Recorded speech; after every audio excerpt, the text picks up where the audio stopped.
आपका स्वागत है आज की 10 बड़ी और महत्वपूर्ण खबरों में, जिनको जानना आपके लिए बहुत ज़रूरी है। जैसा कि आप सभी लोग जानते हैं कि इस चैनल पर देश दुनिया की 10 बड़ी और महत्वपूर्ण खबरों की अपडेट सबसे पहले आती है।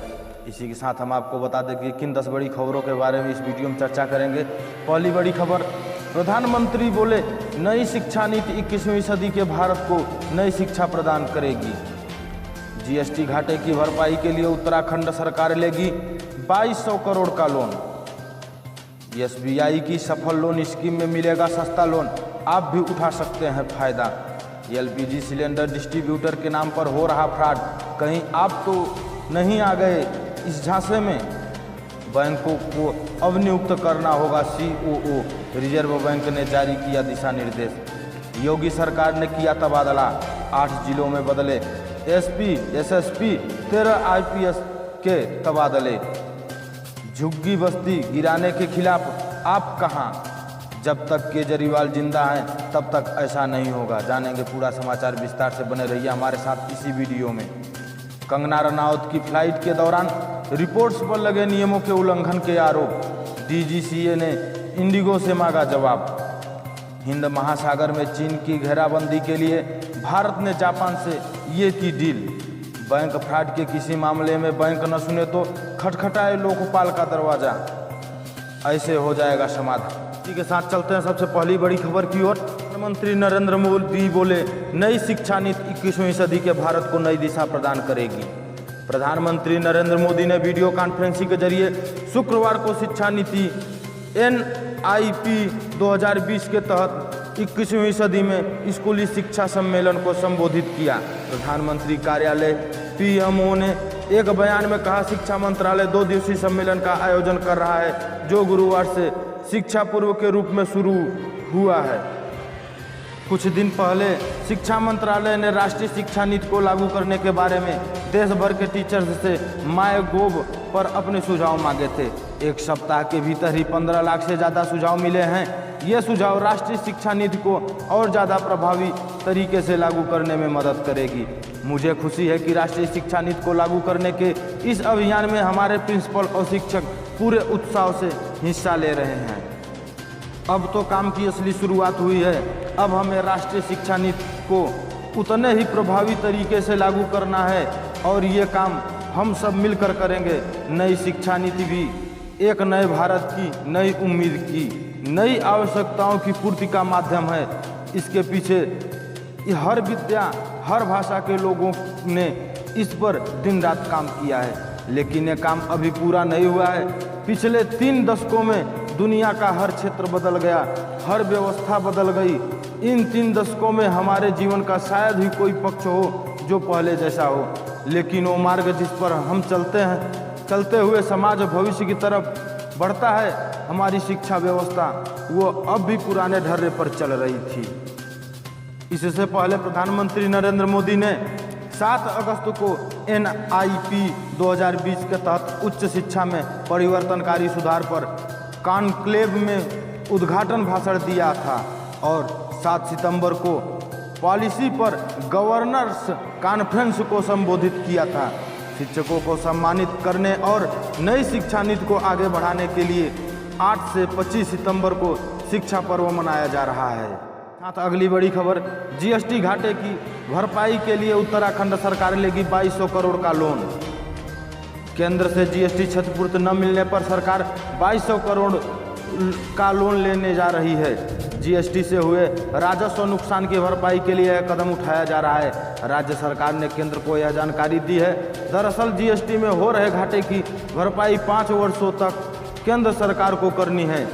जीएसटी लागू होने के बाद से केंद्र लगातार 14% सालाना बढ़ोतरी के साथ यह भरपाई कर भी रहा था, लेकिन इस वित्तीय वर्ष में कोरोना संकट की वजह से राजस्व वसूली बुरी तरह से प्रभावित हो गई है, जिससे केंद्र ने राज्य को नुकसान की भरपाई यानी क्षतिपूर्ति देने से हाथ खड़े कर दिए हैं। केंद्र के क्षतिपूर्ति देने से इनकार करने से राज्य के सामने गंभीर आर्थिक संकट पैदा हो गया था। इसे देखते हुए केंद्र ने राज्य को लोन लेने का विकल्प दिया था। दूसरा विकल्प यह था कि केंद्र सरकार खुद लोन लेकर राज्य को यह भुगतान करे, लेकिन राज्य सरकार ने अब खुद RBI से लोन लेने का विकल्प चुना है। वित्तीय विभाग की ओर से इस संदर्भ में केंद्र को अवगत भी कराया जा चुका है। राज्य को केंद्र से वैसे इस वित्तीय वर्ष में क्षतिपूर्ति के रूप में 3400 करोड़ मिलने थे, लेकिन राज्य फिलहाल 2200 करोड़ ही लोन ले रहा है।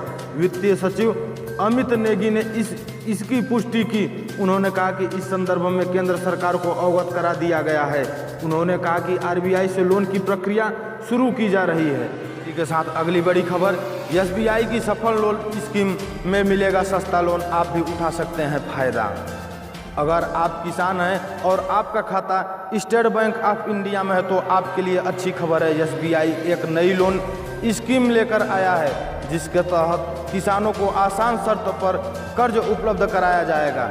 बैंक के एक शीर्ष अधिकारी ने बताया कि इस योजना का नाम सफल लोन स्कीम रखा गया है। सफल के तहत ऐसे ऑर्गेनिक कॉटन प्रोड्यूसर्स जिन्होंने अब तक कोई लोन नहीं लिया है, उन्हें आसान शर्तों पर सस्ता लोन दिया जाएगा।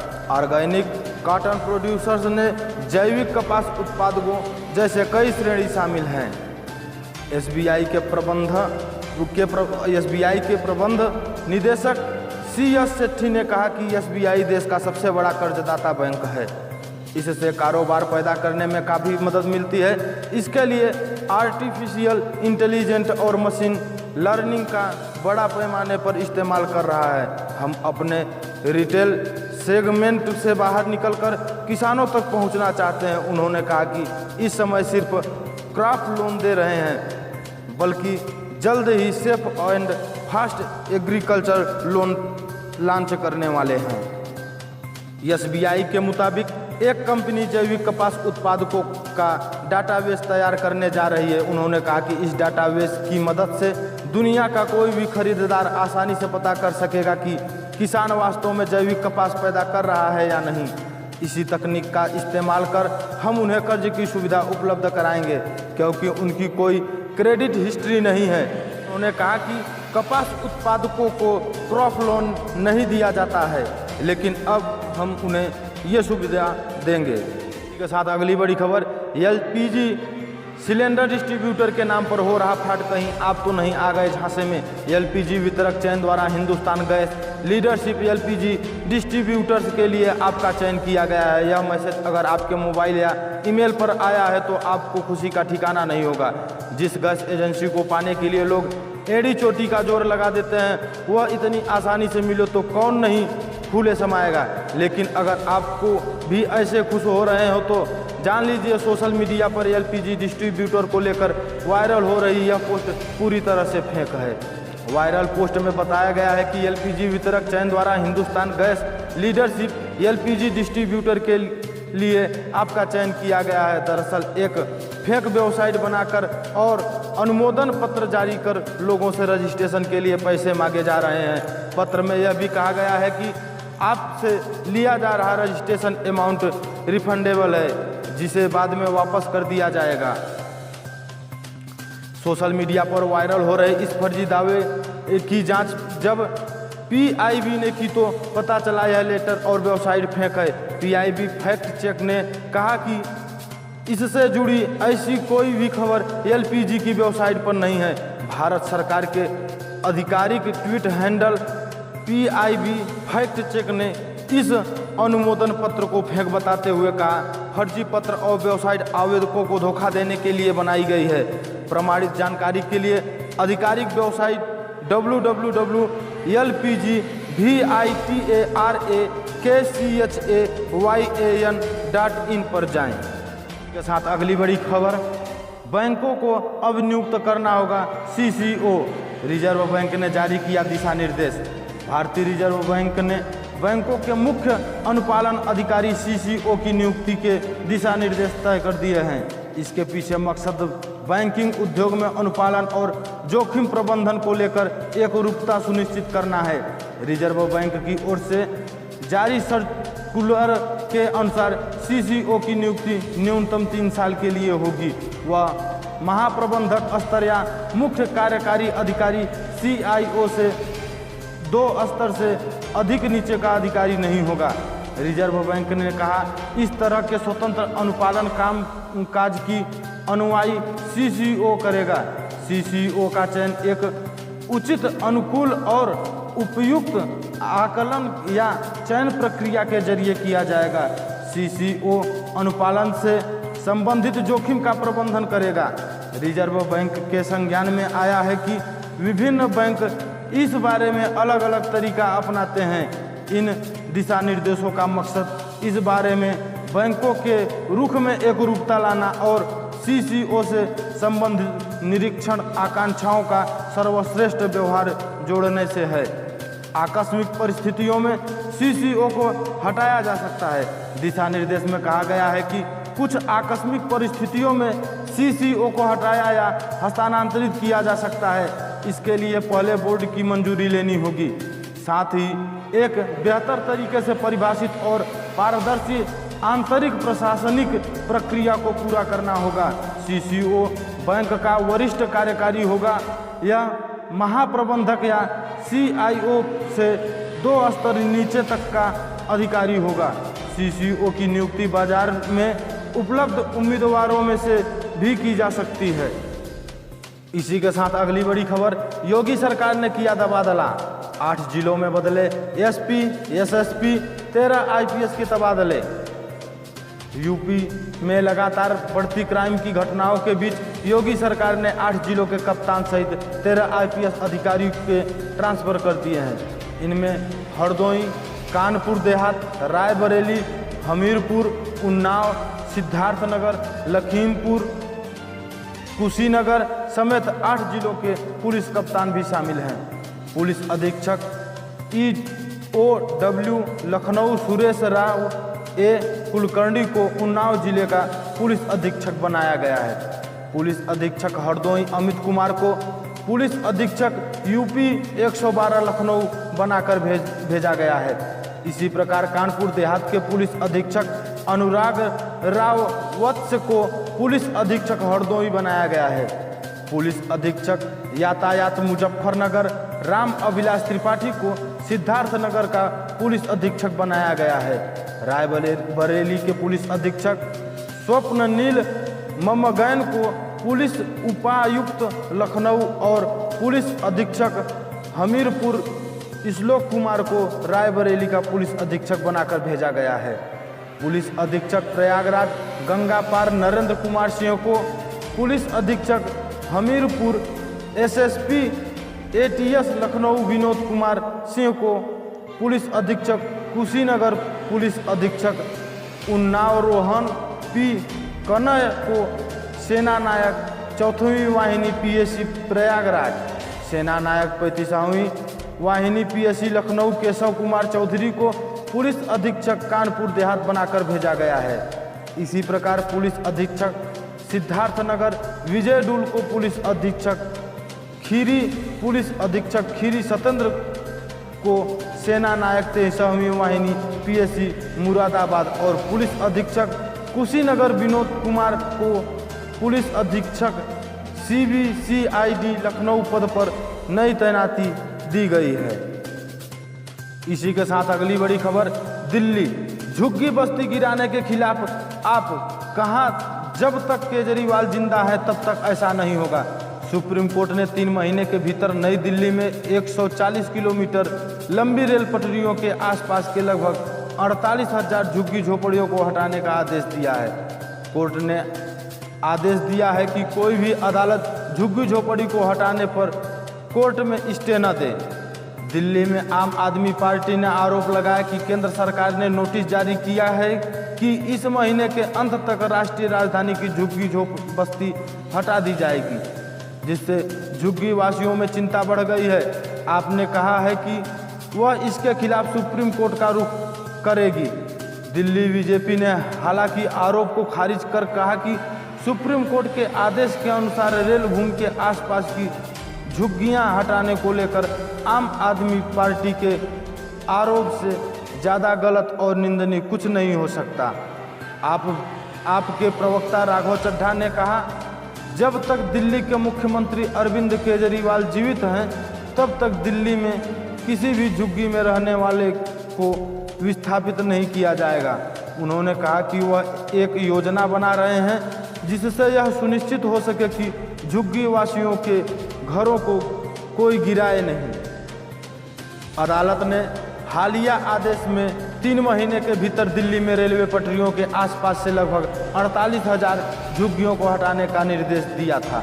चड्ढा ने कहा कि आप दिल्ली में किसी भी झुग्गी को नहीं गिराने देगी और अगर ज़रूरत पड़ी तो वह उच्च न्यायालय जाएगी और इस तरह के कदमों के खिलाफ सड़क पर भी लड़ाइयाँ लड़ने को वह तैयार है।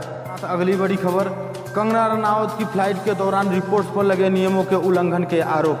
DGCA ने इंडिगो से मांगा जवाब। बॉलीवुड एक्टर कंगना रनावत की बुधवार को चंडीगढ़ से मुंबई की इंडिगो फ्लाइट के दौरान रिपोर्ट्स के बीच मची अफरा तफरी के वीडियो सोशल मीडिया पर सामने आने के बाद एविएशन रेगुलेटर DGCA ने इंडिगो से जवाब मांगा है। बॉलीवुड एक्टर कंगना रनावत की बुधवार को चंडीगढ़ से मुंबई की इंडिगो फ्लाइट के दौरान रिपोर्ट्स के बीच मची अफरा तफरी के वीडियो सोशल मीडिया पर सामने आने के बाद aviation regulation director general of civil aviation ने इंडिगो से जवाब मांगा है। इन वीडियोज में देखा जा रहा है कि कंगना की फ्लाइट के दौरान कई मीडिया संस्थानों के कर्मी फ्लाइट में मौजूद हैं और उनके बीच कोविड-19 के चलते लागू सोशल डिस्टेंसिंग के नियमों का पालन होता नहीं दिख रहा है। वहीं कई रिपोर्टर ढंग से मास्क लगाए हुए भी नहीं दिख रहे हैं। DGCA ने इंडिगो से फ्लाइट 6E264 में मीडिया कर्मियों द्वारा सुरक्षा और सोशल डिस्टेंसिंग के नियमों के उल्लंघन को लेकर कंपनी से रिपोर्ट मांगी है। सूत्रों का कहना है कि नियामक संस्था ने वीडियो सामने आने के बाद इस पर एक्शन लेने का फैसला किया गया है। सोशल मीडिया पर शेयर किए जा रहे इन वीडियोज में देखा जा रहा है कि कुछ रिपोर्टर्स कंगना रनावत पर रिपोर्टिंग करने के लिए फ्लाइट में मौजूद हैं और अपने मास्क और मोबाइल में ऑडियो वीडियो रिकॉर्डिंग कर रहे हैं।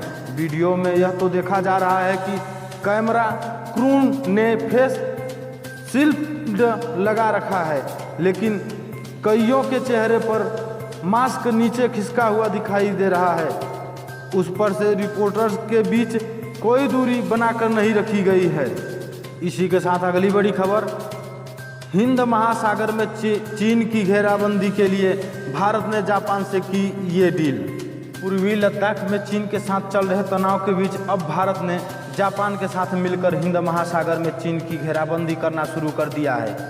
चीन को सबक सिखाने के लिए कई सालों से चली आ रही बातचीत के बाद अब भारत और जापान ने दोनों देशों के सशस्त्र बलों के आपूर्ति एवं सेवाओं के आदान प्रदान के लिए एक ऐतिहासिक समझौते पर हस्ताक्षर किए हैं। रक्षा मंत्रालय के मुताबिक रक्षा सचिव अजय कुमार और जापानी राजदूत सुजुकी सतोशी ने बुधवार को इस समझौते पर हस्ताक्षर किए हैं। दोनों देशों के बीच हुए इस समझौते में निकट सहयोग के लिए रूपरेखा बनाने, सूचना के आदान प्रदान और दोनों देशों के सशस्त्र बलों द्वारा एक दूसरे की सैन्य सुविधाओं के इस्तेमाल की बात की गई है। यह समझौता भारत और जापान के सशस्त्र बलों के बीच द्विपक्षीय प्रशिक्षण गतिविधियों के साथ ही सेवाओं और आपूर्तियों के आदान प्रदान के लिए करीबी सहयोग की रूपरेखा को सक्षम बनाता है। प्रधानमंत्री नरेंद्र मोदी और उनके जापानी समकक्ष शिंजो आबे के बीच गुरुवार को इस मामले पर टेलीफोन पर बातचीत हुई। दोनों नेताओं ने दोनों देशों के सशस्त्र बलों के बीच हुई आपूर्ति और सेवाओं के आदान प्रदान संबंधित समझौते का स्वागत किया। विदेश मंत्रालय द्वारा जारी किए गए एक विज्ञप्ति के अनुसार दोनों नेताओं ने इस बात पर सहमति जताई कि यह समझौता दोनों देशों के बीच रक्षा सहयोग को और अधिक बढ़ाएगा और भारत प्रशांत क्षेत्र में शांति तथा सुरक्षा बनाए रखने में मदद करेगा। इसी के साथ अगली बड़ी खबर, बैंक फ्रॉड के किसी मामले में बैंक न सुने तो खटखटाए लोकपाल का दरवाजा, ऐसे हो जाएगा समाधान। बैंक फ्रॉड के किसी भी मामले में अगर आप बैंक की कार्रवाई से संतुष्ट नहीं हैं तो आप अपनी शिकायत बैंकिंग लोकपाल से कर सकते हैं। ज़्यादातर मामलों में लोकपाल के स्तर से समस्याओं का समाधान हो जाता है। इसके बाद भी समस्या दूर नहीं हुई तो कंज्यूमर फोरम में शिकायत की जा सकती है। हाल में बड़ौदा यूपी बैंक के एक खाता धारक के अकाउंट से फर्जी तरीके से 9,80,000 रुपये निकाल लिए गए। उन्होंने इसकी शिकायत थाने के अलावा साइबर क्राइम ब्रांच में भी की है। बैंक प्रशासन ने भी अपने स्तर पर जांच करनी शुरू कर दी है। रिजर्व बैंक ने ऐसे मामलों में खाता धारकों की बात सुनने के लिए एक अलग से प्रकोष्ठ का गठन किया है। पंजाब नेशनल बैंक के सेवानिवृत्त अधिकारी MJ श्रीवास्तव ने बताया कि ऐसे मामले में बैंक की कार्यप्रणाली से संतुष्ट नहीं होने पर खाता धारक बैंक लोकपाल कार्यालय में शिकायत दर्ज करा सकता है।